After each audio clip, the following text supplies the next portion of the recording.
بسم اللہ الرحمن الرحیم۔ السلام علیکم ورحمۃ اللہ وبرکاتہ۔ ایک نوجوان لڑکے نے جب ایک کنواری لڑکی کے لیے کہا کہ یہ میری سگی ماں ہے۔ جی ناظرین، حضرت علی کے انصاف کے دو ایسے قصے آج ہم آپ لوگوں کے ساتھ شیئر کریں گے، جسے سن کر یقیناً آپ لوگوں کی روح کانپ جائے گی۔ تو سنیے آج کا پہلا قصہ۔ مدینے کی گلیوں میں ایک نوجوان لڑکا یہ کہتا ہے کہ لوگوں، میری جان بچاؤ، میں مر رہا ہوں، مجھ پر ناجائز حد قصص لگائی جا رہی ہے۔ حد قصص اس کو کہتے ہیں کہ کوئی آدمی کسی پر تہمت لگائے، یعنی جھوٹی تہمت ہو تو اس کو 80 کوڑوں کی سزا شریعت میں دی جاتی ہے۔ جب اس نے دہائی دی تو حضرت علی رضی اللہ تعالیٰ عنہ کو پتہ چلا۔ حضرت علی رضی اللہ تعالیٰ عنہ نے اس سے پوچھا کیا ہوا؟ وہ لڑکا کہنے لگا کہ جو عورت سامنے آ رہی ہے یہ عورت میری ماں ہے، میں اس کو ماں کہتا ہوں اور یہ کہتی ہے تو میرا بیٹا نہیں، اس لیے مجھ پر قصص کی حد لگائی جا رہی ہے جبکہ میں اس عورت کا بیٹا ہوں۔ حضرت علی رضی اللہ تعالیٰ عنہ نے اس عورت سے پوچھا کہ بتاؤ واقعی یہ تیرا بیٹا ہے؟ اس عورت نے کہا میں تو اس کو جانتی ہی نہیں ہوں، میں نے اس کو کبھی دیکھا ہی نہیں۔ اب بات سنگین ہو گئی اور لڑکے نے اونچی اونچی آواز کے ساتھ رونا شروع کر دیا اور کہنے لگا کہ میں قسم کھا کر کہتا ہوں کہ یہ عورت میری ماں ہے، اور عورت کہتی ہے کہ میں نے اس کو دیکھا تک نہیں۔ بات بڑی عجیب ہے، اس عورت کے بھائی اس کے ساتھ ہیں، اور تہمت کیا تھی کہ جب ایک پاک باز عورت پر کوئی یہ الزام لگائے کہ فلاں لڑکا فلاں عورت کا بیٹا ہے اور اس عورت کا ابھی تک نکاح نہ ہوا ہو، تو گویا کہ اس نے اس عورت پر تہمت لگا دی کہ یہ کسی آدمی کے ساتھ اس کا تعلق ہوا ہے۔ اب عورت کہتی ہے کہ آج تک میں نے شادی نہیں کی، اس کے بھائی کہتے ہیں کہ کوئی مرد آیا نہیں، اور یہ لڑکا کہتا ہے کہ میں اس کا بیٹا ہوں، تو اس نے ہماری کنواری بہن پر تہمت لگائی ہے، اس لیے ہم نے اسے 80 کوڑوں کی سزا کے لیے مقدمہ دائر کیا ہے، اور امیر المومنین حضرت عمر فاروق رضی اللہ تعالیٰ عنہ کی عدالت نے اس کو 80 کوڑوں کی سزا دی ہے۔ اب حضرت علی رضی اللہ تعالیٰ عنہ نے حضرت عمر رضی اللہ تعالیٰ عنہ کے پاس آ کر کہا اے امیر المومنین، اس حد کی تفتیش میرے سپرد کی جائے۔ حضرت عمر رضی اللہ تعالیٰ عنہ نے فرمایا ٹھیک ہے۔ حضرت علی رضی اللہ تعالیٰ عنہ اس کی تفتیش کرنے لگے۔ مسجد کے باہر لوگ بیٹھ گئے، وہ عورت بھی بیٹھ گئی اور وہ لڑکا بھی بیٹھ گیا۔ حضرت علی رضی اللہ تعالیٰ عنہ نے اس لڑکے سے کہا کہ جو فیصلہ میں کروں گا تجھے منظور ہے؟ اس نے کہا بالکل منظور ہے۔ تو پھر حضرت علی رضی اللہ تعالیٰ عنہ نے فرمایا لکھ دے۔ اس نے لکھ دیا۔ اب حضرت علی رضی اللہ تعالیٰ عنہ نے اس عورت سے کہا کہ جو فیصلہ میں کروں گا وہ تجھے بھی منظور ہے؟ اس نے کہا منظور ہے۔ حضرت علی رضی اللہ تعالیٰ عنہ نے فرمایا تو بھی لکھ دے۔ دونوں نے لکھ دیا۔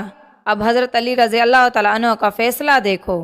حضرت علی رضی اللہ تعالیٰ عنہ نے لڑکے سے کہا کہ واقعی یہ تیری ماں ہے؟ اس لڑکے نے کہا ہاں۔ عورت سے کہا واقعی یہ تیرا بیٹا نہیں؟ اس عورت نے کہا نہیں۔ حضرت علی رضی اللہ تعالیٰ عنہ نے کہا کہ واقعی تم غیر ہو؟ عورت نے کہا ہاں بالکل غیر ہیں۔ اب حضرت علی رضی اللہ تعالیٰ عنہ نے اس لڑکے کا بازو پکڑ کر کہا میں نے اس عورت کا نکاح 500 درہم کے بدلے تیرے ساتھ کر دیا، اور کہا کہ جاؤ اس عورت کو لے جاؤ اور دونوں میاں بیوی آپس میں تعلقات قائم کرو۔ جس وقت اس لڑکے نے اس عورت کا ہاتھ پکڑا اور پکڑ کر وہ اس عورت کو لے جانے لگا تو وہ عورت چیخ کر کہنے لگی اے علی رضی اللہ تعالیٰ عنہ، ماں کا نکاح بیٹے کے ساتھ کیسے ہو سکتا ہے؟ اب اس عورت سے پوچھا گیا کہ تو اب مان گئی ہے کہ میرا بیٹا ہے، تو نے جھوٹ کیوں بولا؟ اس عورت نے کہا کہ میرا خاوند بڑا امیر تھا، اس کی کافی جائیداد تھی، اس سے صرف یہ ایک لڑکا تھا، میرے بھائی میری شادی کسی اور جگہ کرنا چاہتے تھے اور ساری جائیداد کو ہڑپ کرنا چاہتے تھے۔ اگر یہ لڑکا میرا ثابت ہو جاتا تو جائیداد ساری اس کے پاس چلی جاتی۔ جائیداد کو ہڑپ کرنے کے لیے ہم نے یہ ڈرامہ رچایا ہے۔ اس عورت کا قصور ثابت ہو گیا اور لڑکا باعزت بری ہو گیا۔ ناظرین، یہاں سے ہوتا ہے دوسرا واقعہ شروع۔ مدینہ منورہ میں ایک لڑکے کو گرفتار کر کے لے جا رہے تھے۔ اس لڑکے نے حضرت علی رضی اللہ تعالیٰ عنہ کو دور سے دیکھ کر پکارا اور کہا کہ اے علی ابن ابی طالب، مجھے بچاؤ۔ حضرت علی رضی اللہ تعالیٰ عنہ نے پوچھا کیا ہوا؟ تو وہ لڑکا کہنے لگا کہ اے علی، میں بے گناہ ہوں، مجھے بے گناہی کے باوجود قتل کی سزا دی گئی ہے، مجھے بچاؤ، میں بے گناہ ہوں۔ حضرت علی رضی اللہ تعالیٰ عنہ نے پولیس کے آدمی سے پوچھا کہ کیا بات ہے؟ تو اس پولیس کے آدمی نے کہا کہ اے علی، آپ کو معلوم نہیں کہ اس لڑکے نے اپنے مالک کو قتل کیا ہے اور مالک کے قتل کے بدلے میں اس کو قتل کیا جا رہا ہے۔ حضرت علی رضی اللہ تعالیٰ عنہ نے اس لڑکے سے پوچھا کہ بھائی، تو نے مالک کو قتل کیا ہے؟ اس لڑکے نے کہا ہاں، میں نے مالک کو قتل کیا ہے۔ تو حضرت علی رضی اللہ تعالیٰ عنہ نے فرمایا پھر تو تیرا قتل اس قتل کے بدلے میں جائز ہے۔ تو اس لڑکے نے کہا کہ جائز نہیں ہے، کیونکہ میرا مالک میرے ساتھ برائی کا ارادہ کرتا تھا، میری عزت پر وہ حملہ کرنا چاہتا تھا، تو میں نے اپنی عزت کو بچانے کے لیے اس کو قتل کیا ہے۔ اور حضور نبی کریم صلی اللہ علیہ وآلہ وسلم کا حکم ہے کہ جو آدمی عزت کو بچانے کے لیے کسی کو قتل کر دے تو اس کے بدلے میں اس کو قتل نہیں کیا جا سکتا۔ سپاہی سے پوچھا واقع اس نے یہ کہا؟ سپاہی نے کہا کہ بات تو ٹھیک ہے، لیکن اس کے پاس اس واقعہ کا کوئی گواہ نہیں ہے کہ وہ میرے ساتھ برائی کا ارادہ کرتا تھا۔ اس لیے خلیفہ وقت اور قاضی وقت نے یہ دیکھا کہ مالک قتل ہو گیا، اب مالک تو چلا گیا، اب کون بتائے کہ مالک نے اس کے ساتھ برائی کا ارادہ کیا تھا؟ اس کا کوئی گواہ نہیں ہے، اس لیے ہم نے اسے قتل کی سزا دے دی ہے۔ وہ لڑکا رونے لگا اور کہنے لگا واقعتاً میرے مالک نے میرے ساتھ برائی کا ارادہ کیا تھا۔ حضرت علی رضی اللہ تعالیٰ عنہ حضرت عمر رضی اللہ تعالیٰ عنہ کے پاس آئے اور آ کر فرمایا کہ اے امیر المومنین، آپ اس قتل کی تفتیش میرے سپرد کر دیں۔ حضرت علی رضی اللہ تعالیٰ عنہ کے فیصلے بڑے گہرے ہوا کرتے تھے۔ حضرت عمر رضی اللہ تعالیٰ عنہ نے فرمایا ٹھیک ہے، اس قتل کی تفتیش آپ کریں۔ اب حضرت علی رضی اللہ تعالیٰ عنہ تفتیش کرنے کے لیے آئے، اس لڑکے سے پوچھا بتا تیرے مالک کی قبر کہاں ہے؟ اس نے کہا فلاں قبرستان میں ہے۔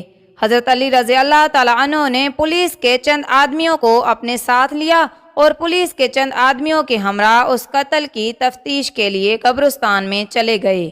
جب قبرستان پہنچے تو پولیس کے آدمیوں سے کہا کہ اس کے مالک کی قبر کھودو۔ جب انہوں نے قبر کھودی تو قبر میں اس کے مالک کی لاش نہیں تھی۔ جب اس کی قبر میں مالک کی لاش نظر نہ آئی تو حضرت علی رضی اللہ تعالیٰ عنہ واپس آ گئے اور حضرت عمر رضی اللہ تعالیٰ عنہ سے آ کر کہا کہ امیر المومنین، یہ لڑکا سچا ہے، وہ مالک واقعی اس کے ساتھ برائی کا ارادہ رکھتا تھا۔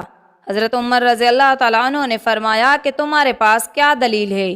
تو حضرت علی رضی اللہ تعالیٰ عنہ نے فرمایا کہ میں نے حضور صلی اللہ علیہ وآلہ وسلم سے یہ حدیث سنی ہے کہ جو آدمی لڑکوں سے برائی کا ارادہ کرتا ہے، جب اس کا انتقال ہو جاتا ہے اور اس کو قبر میں ڈالا جاتا ہے تو اس کی لاش کو اٹھا کر قوم لوط کے قبرستان میں بھیج دیا جاتا ہے۔ تو اس لیے جب ہم نے اس کی قبر کو ریدا تو اس قبر کے اندر اس کا مالک نہیں تھا، جبکہ ابھی چند دن پہلے ہی اس کو دفن کیا گیا تھا، اس لیے واقعی اس کا مالک اس کے ساتھ برائی کا ارادہ کرتا ہوگا۔ اس شک کا فائدہ دیتے ہوئے اس لڑکے کو بری کیا جاتا ہے۔ اور اس موقع پر حضرت عمر رضی اللہ تعالیٰ عنہ نے فرمایا اگر آج علی نہ ہوتے تو عمر ہلاک ہو جاتا۔ ناظرین، یہ تھی ہماری آج کی ویڈیو، امید کرتی ہوں پسند آئے گی۔ جزاک اللہ۔